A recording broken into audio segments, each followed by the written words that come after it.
You used to be an AIS rider, man. You still got it in you? You still got it in you? Oh, look, the muscle memory never leaves you. It's just the power to weight ratio has changed a little bit since retiring. Yeah. So former AIS. Yes. You how long did you race with the AIS for? And were you road or track? I was road.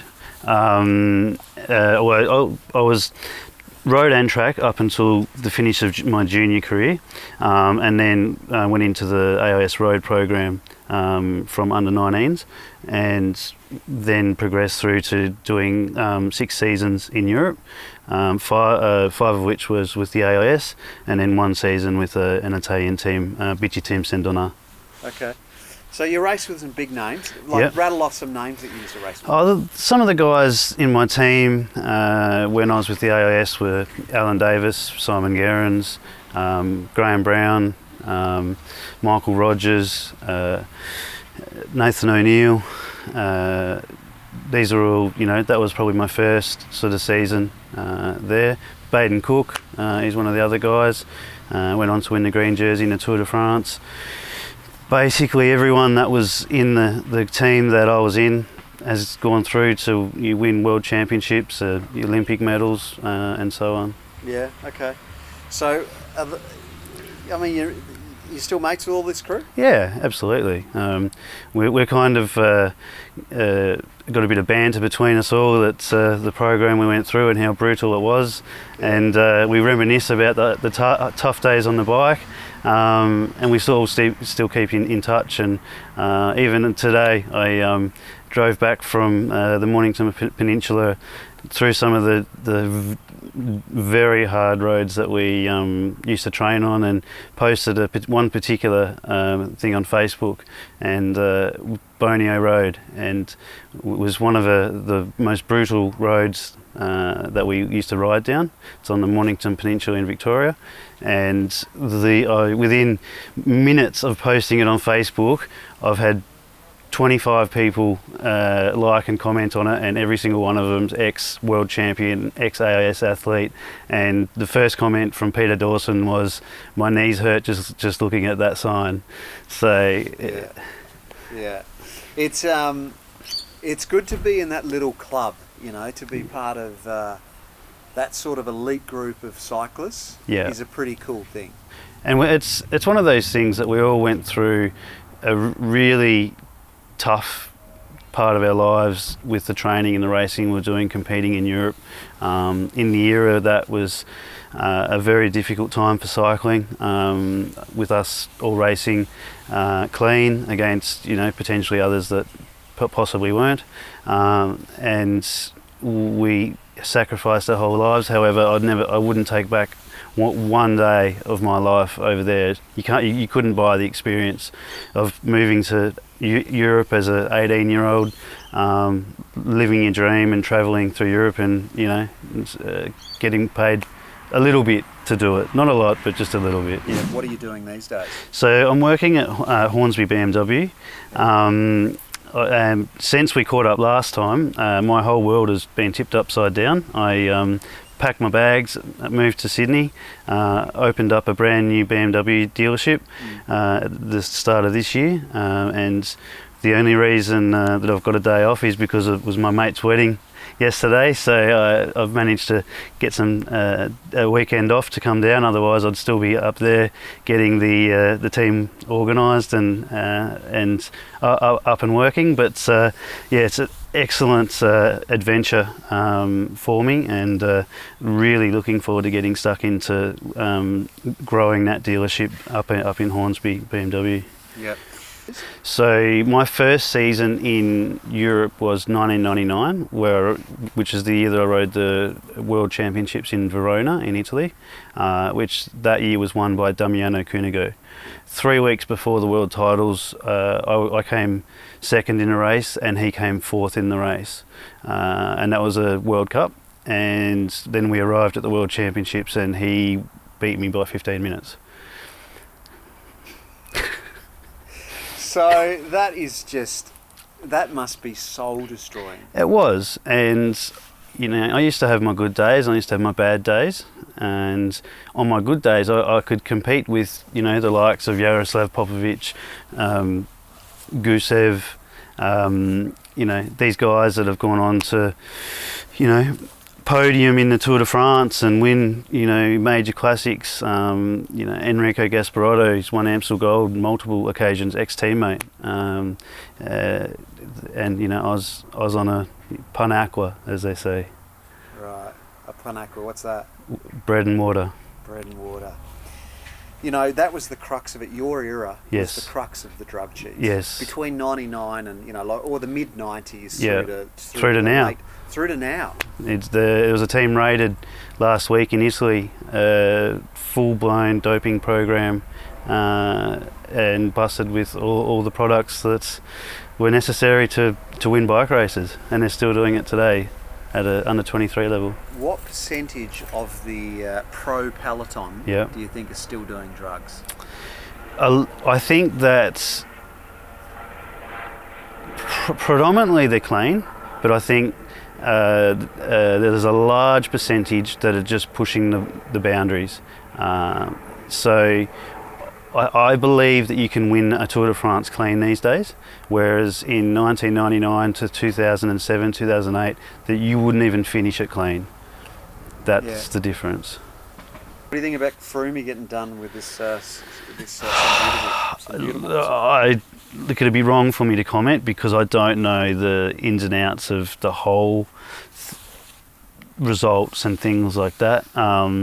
In my opinion, Team Sky, they say that they are completely clean, but I think they know where the line in the sand is and they push the boundaries to that line.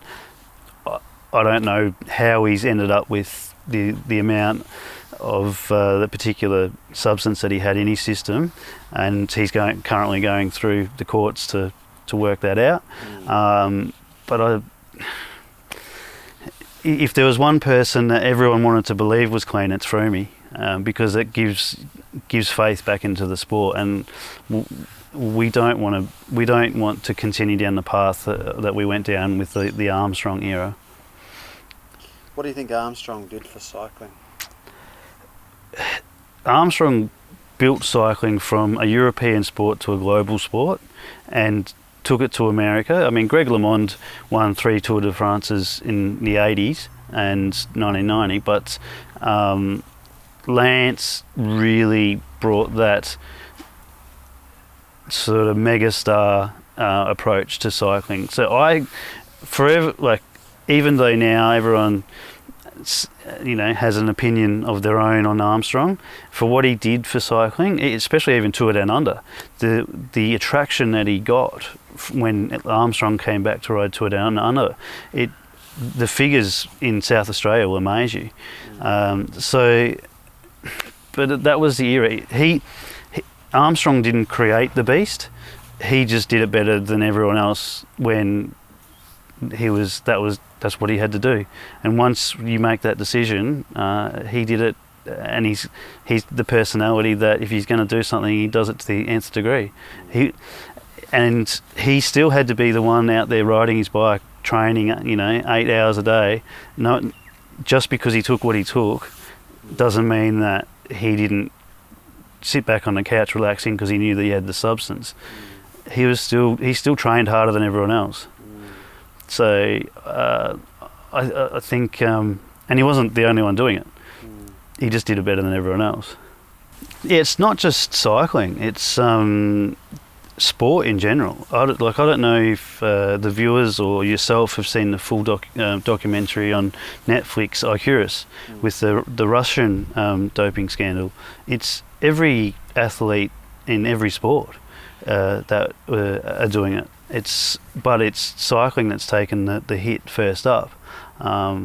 So I think once every sport starts to dig a little bit deeper, they'll realise that every sport is the same, and it's just cycling that's really taken the hit up front. Did you ever, first of all I'll ask you, did you ever try anything? No.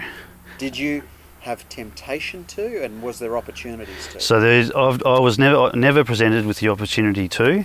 However, and this is really bad to say, in the era that I was in, I would have loved to know how I could have performed if I was on the program. Now, I know that's not the right thing to say, but curiosity, yeah, because the guys that I was racing, and I've won the Tour of Danube, and I won a couple of World Cups in Europe clean against guys that I know have since tested positive. So I'd love to know how I could have performed, but I was never put in a position where I was able to have that opportunity to do that. And at the time, I never wanted to. I never wanted to put myself at that risk that I would potentially test positive, and my reputation would be ruined.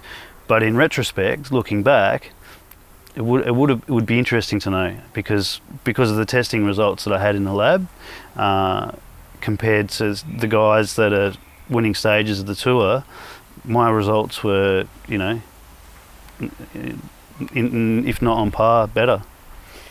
My thoughts on this is you could have been a huge household name had you doped. And there's a lot of Australian cyclists even who doped and are household names. What are your thoughts on that? I don't blame them. They either had to come back and get a job like everyone else, or they got on the program. And in that era, if you had the opportunity to get on the program, then that's just what was done. And it was actually so blatantly obvious. Like there was, I've been at the start of races where team directors at the back of a team car with a syringe in the back of other bicycle as one of their riders' bums, and in the open public. And I remember that open. It was that it was that open. Everyone knew that was you're either on the program, which is what they called it. And I remember a race that I won, and a guy from an Aussie from another team said to his teammates, that he's pun aqua, and so clean, and they didn't believe him, and they said it's impossible that he could have won that race clean. And he said, no, I guarantee you 100% he's pun aqua. And that was how open it was, that they would discuss between themselves what program they were on. And so what are your thoughts on anti-doping and stuff these days? I mean, are they doing a good job? No, they're not doing a good job, but it's a very difficult thing for them to do, because the testers are always chasing the developers, because until they know what they're trying to test for, they can't develop a test for it. Because you've got to design the product first, and then once they find out, okay, this product is available and they're using it, well then we've got to design how do we test for it. So they're always one step behind. So I don't know how they're going to fix it in any sport soon. Do you think they should just unleash and everyone can dope? Like a WWF style Tour de France? Yeah, like you can dope. Go for it. Nah, look, I think for health reasons that they need to clean it up. I don't know how they can do it, but the governing body's not doing enough in my eyes to fix it. But it's just one of those things that's like in my era there was on average 17 Belgians dying every year from heart attacks. These guys were in their early to mid-20s. You can't tell me that 17, 20-year-olds were having heart attacks that at the elite fitness, in their prime time. So it's a bit messed up. Yeah. What is your opinion on, obviously, your generation of cyclists that went through the AIS program, compared to the current generation that are going through?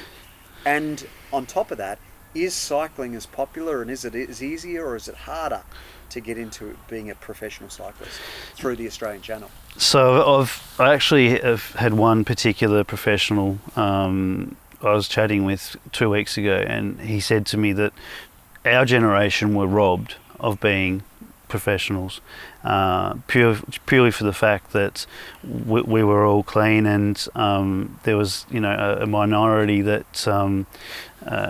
slipped through the system, but that we were no less talented than the guys that were turning professional. It was just that we were not on the program. So in that aspect, it really hurts that, you know, potentially we could have gone that far, but because of the system, we didn't. Yeah. And what about these days? These days, there's no under 23 national team, so it is difficult.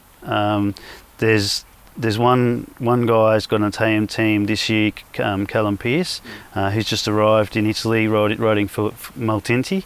I managed just through a couple of my own contacts, actually Vincenzo Nibali's manager, who I'm friends with, managed to get him a ride for an under 23 team. But all the Green Edge, they're picking up basically pretty much all of the talent straight up out of Australia. But if you're not in that top echelon bracket, but you know potentially could end up there, it's a tough gig. You've got to do the NRS season and try and be noticed through that by the bigger teams. So obviously Drapac have got a good avenue there with their link to Cannondale. But if you're not sort of in that system, then it's going to be tough. Yeah, there's a big pool of talent in Australia. Absolutely. I was DS for a couple of races for a team this year, and the quality of and depth of cycling in Australia has definitely improved. It's just now harder to get your leg or your foot in the door into a European team, as opposed to back when we had the full-blown under 23 team. How do they do that? How do these kids do that then? How do they get, besides their raw talent, can they do networking or? I don't know. I don't know how. I've had multiples of under 23s coming to me to ask me to get them teams this year, and I managed to get Callum a ride, but was a little bit late in the season and I couldn't get any other guys any teams. But if we do it again properly next year and start talking with these teams in June with the talented riders, potentially can take it down that avenue. Yeah. Did you find the transition from pro cycling into the real world a tough transition? Yes.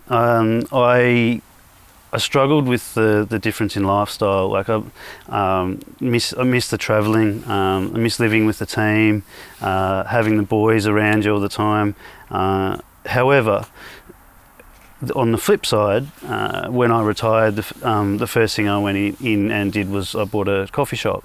Now, when I retired, I was like, I left school to go to Europe and race, so I had no qualifications, and what am I going to do? And the only thing that I could think of is, well, bike riders love coffee, and Adelaide had such a great cycling community. If I open up a coffee shop, I'm guaranteed, a bunch of bike riders every morning just to get me started. So I bought the coffee shop and I ran that through for 6 years and built that up and sold it in 2008. And then that's when one of my clients he owned a large car dealership, approached me to get into the automotive industry and the finance department.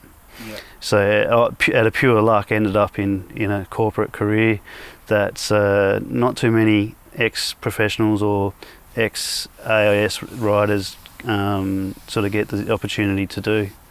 It's, and on that, I often think about pro cyclists and the transition, and you see a lot of them going into depression, yes, and really struggling with life. Yeah, absolutely. What are your thoughts on that?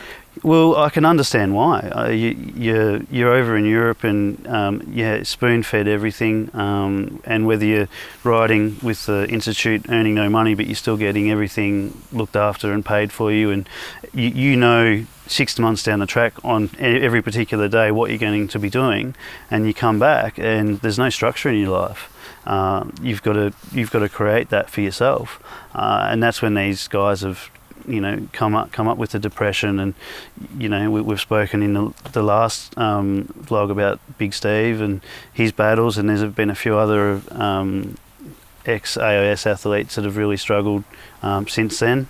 And I completely get it. I understand why they're struggling. So it's one of those things that teams, they're for, they want performance, which is, I understand that, but they don't look at the big picture, what's going to happen after your career. It's kind of like, okay, thanks for, all the results. You're old and you're wrapped up and see you later. And you've got to sort it out yourself. What can we do there to fix that? Look, I think there needs to be an education program for the guys, and a lot of the teams, the top-end pro teams, are actually employing people to help people in that transition period. Not everyone's doing it, but there are a few teams that are doing it in saying, well, what are you going to do when you finish your career? A lot of them are now stepping into directors' roles within their own teams, or coaching roles and that sort of stuff. But in the early days, it was basically fly home to Australia and try and find a job. Work in a bike shop or whatever. I know people that have just come, like, they've podiumed in the Tour. Well, not podium, but they've top 10 in Tour de France, come back and been in a baggage handler for Qantas. It's it's a brutal reality of life. Yeah, and it's quite often quite a sad situation. It is, and you talk to these guys and it's, they're lost. They don't know where they fit in life. Yeah. Talking about the enjoyment of cycling after pro cycling, obviously pros do a lot of big Ks, right? So yes. Where's your head at with cycling at the moment? Honestly, I just do it to try and keep a little bit fit, and I've got a group of buddies that do really enjoy riding, so I go with them. But I'd rather do something else than ride my bike. Going from doing 1,000k weeks to working 14, 15-hour days. The last thing I want to do is go for a bike ride after that. But at the end of the day, the hardest part about getting on the bike is physically getting on the bike, and once I'm on it, I'm on it and I enjoy it. But it's that mental block that I've got of, this was my job for 15 years, and now I've got to go back and do it and suffer, and climbs that I used to be able to ride up in the big chain ring, halfway down the cluster, I'm now in the little chain ring, and I'm really struggling to even get to the top. So it's that's little bit demoralising. Yeah. What are some of the things you can do to sort of get that passion back? I noticed you did a trip last year. Yeah. So, and that's one other thing. I think for me, I'm a traveller. I loved every minute that I spent in Europe, and every time I head back and travel, I love to experience the different cultures. So the discussion that we had last time was when I rode from Greece up through to Vienna, and the sort of difficulties I had along the way, but the also enjoyment and pleasure of experience the different cultures and countries from that. You can't experience that on a tour bus or a Kentucky tour or anything like that. You can only do it on your bike. And I met such interesting people. Like there's some footage that we've got from Montenegro, which we can show. Which I just bumped into a guy from Montenegro. His parents were born there, and he now lives in Sweden, and he's a filmmaker. And so we spent 2 days together, just riding around Montenegro and Croatia with him and his drone, and just capturing some really cool images and stuff like that. And he's invited me to his house and wanted to cook me dinner and take me in, and just the little things like that. You just can't explore it. You can't get that from doing it on a proper tour, or going on a vacation to a certain destination. And that's the part of it that I really enjoyed. Was having a goal of just getting to the next destination every day, and they were big days, and I lost a lot of weight, which was great. Managed to put it on pretty quickly, but since I've come home. But it's that adventure cycling now that I think that I want to pursue moving forward. Yeah, the adventure side. And what do you mean by adventure cycling? Just travel?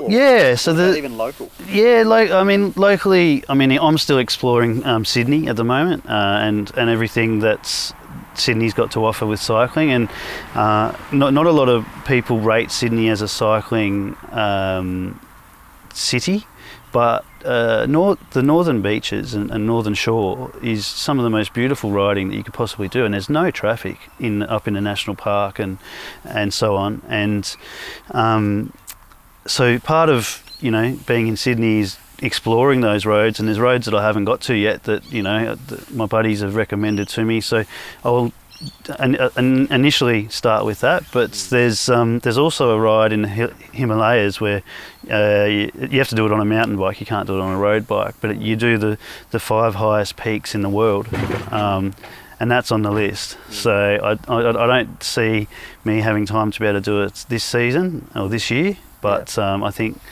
moving forward that's on the bucket list to accomplish. Yeah.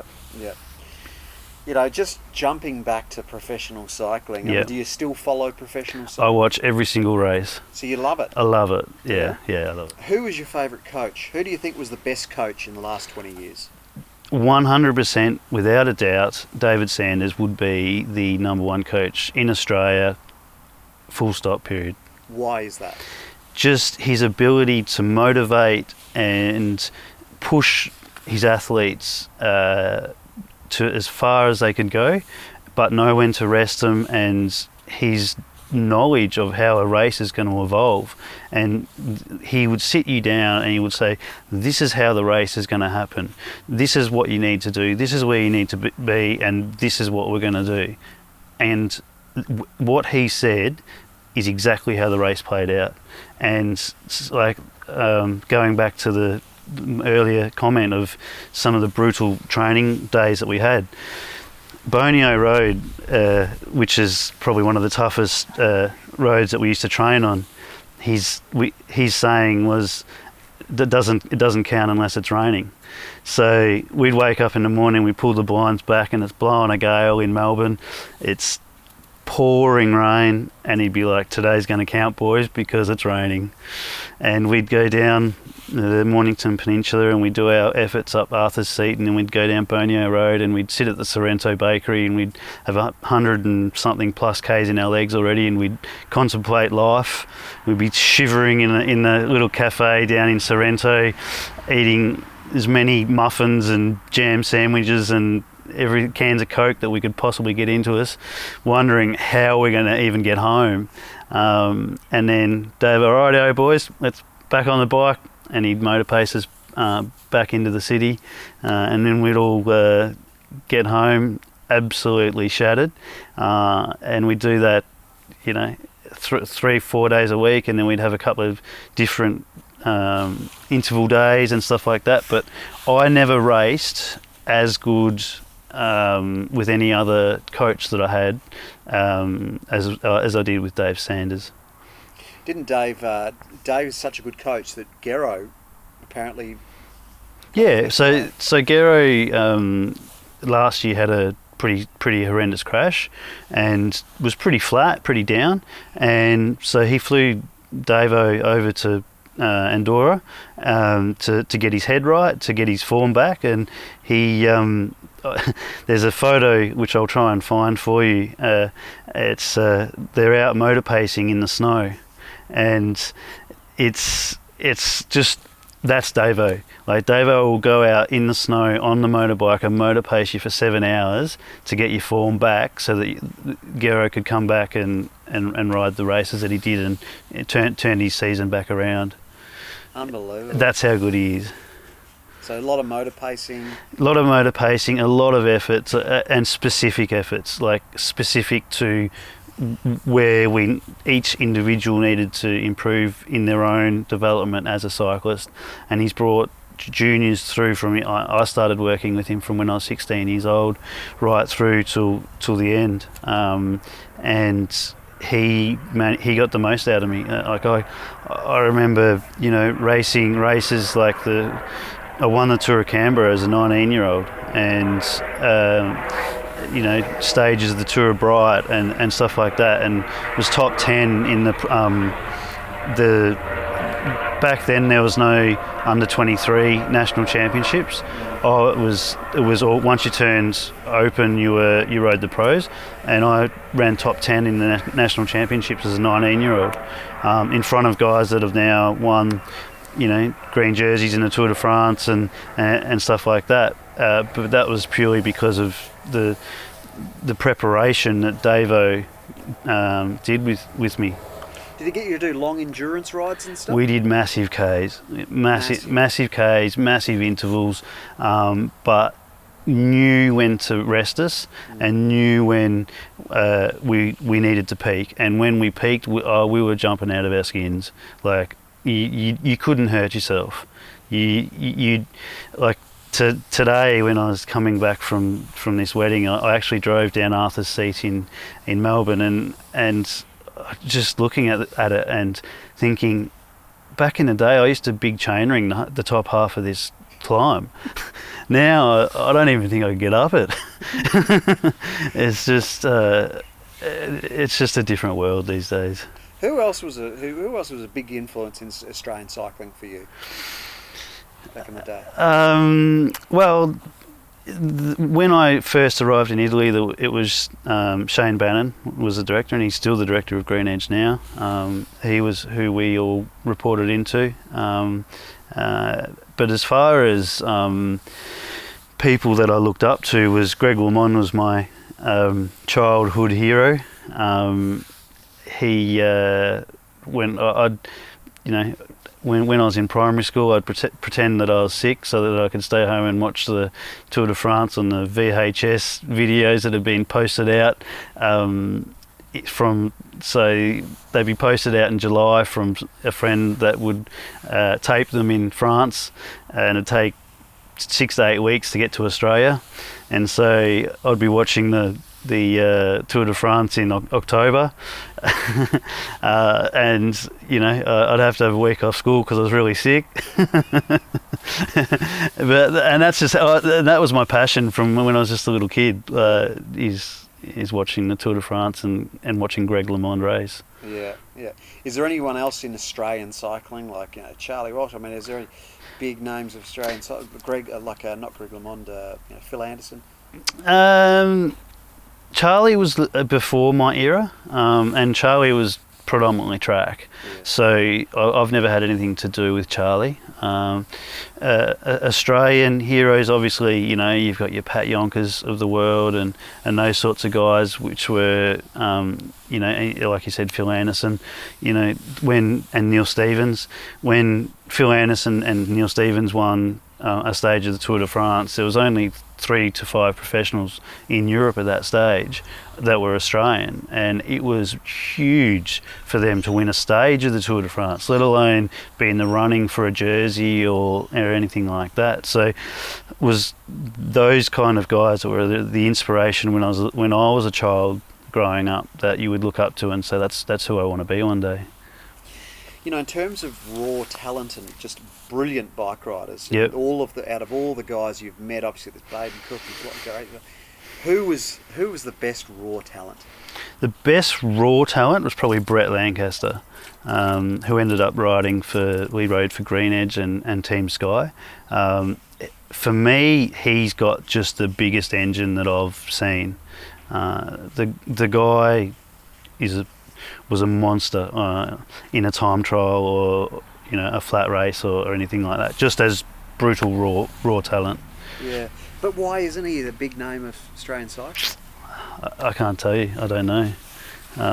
He's definitely got the biggest engine I've come across. Yeah. In my generation, obviously, there's the O'Grady's and there's the McEwens and those guys, but they're a little bit older than me, so I didn't have a lot to do with them. However, I've trained and raced with Brett Lancaster, for years and years and years, so I know what he's capable of. Yeah. But the generation above me, I couldn't tell you. Yeah. What's another good question I've got for you? What else do you want? Obviously you're close to Baden Cook. Yes. You were telling me a story about driving in Italy once. Was it? Who were you driving with in Italy and you're driving this amazing car and dragging. Yeah, no. So after Baden won the green jersey in the Tour de France, he went and bought himself a Ferrari, as you do, and I went and stayed with Baden in Monte Carlo with him, and we did a lap of the Monte Carlo race circuit in his Ferrari, and we lit it up through the tunnel with the windows down, and the roar of the Ferrari in the Monte Carlo tunnel that's a memory I'll never forget. Yeah, that was really cool. Yeah. So. Where did Baden, obviously after he won the green jersey, you go do the criteriums. Yes. And that's where you can earn big money. Yes, yeah. Tell us a little bit about that. So after the Tour de France, in Belgium, they hold these night criteriums for basically a month after the Tour, and if you've won a jersey in the Tour de France, so whether it's the polka dot jersey, the yellow jersey or the green jersey, you get paid super bucks as appearance money to turn up. And these what sort of money? Probably 10 grand a night, something like that, 10,000 euros. But that's where you cash in if you've won a jersey like that. So, you're racing every night for a month after the Tour de France. So you've just done a Tour de France, and if you want to cash in, you go and you race for another month every night doing these criteriums, and you've got every Belgian pro continental rider that wants to beat you. There's no gifting them the win. It's full on racing at 50, 60k an hour average for the kermesses that they do. So it's a hard earn, but definitely that's where the guys they cash in after if they've done a really good job in the Tour de France or something like that. What was that like living in Europe with all the pros and stuff? Was it? It was cool. Oh yeah. So even when I was riding with my Italian team and we'd go out training with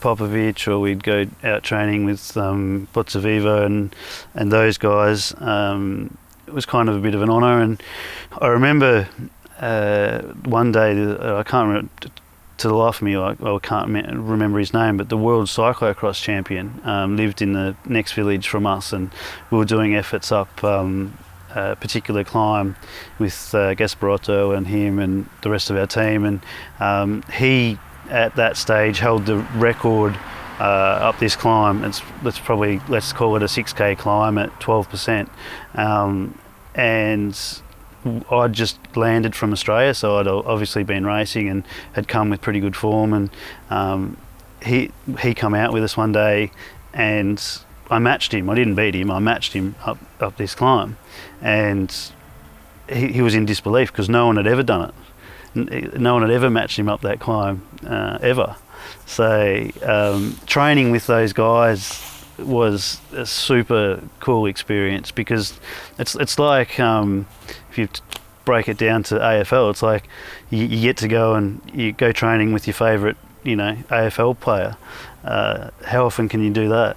It's cycling's such an open sport where you've got access to the athletes directly, whether you're a cyclist racing or if you're a fan watching, you can get their autograph, you can get your photo with them. They're not in a stadium, and you can't actually physically get to them, and that's the beauty of cycling. Yeah. All right, so great interview, great chatting with you, and I thank you for your insight into pro cycling back in the day.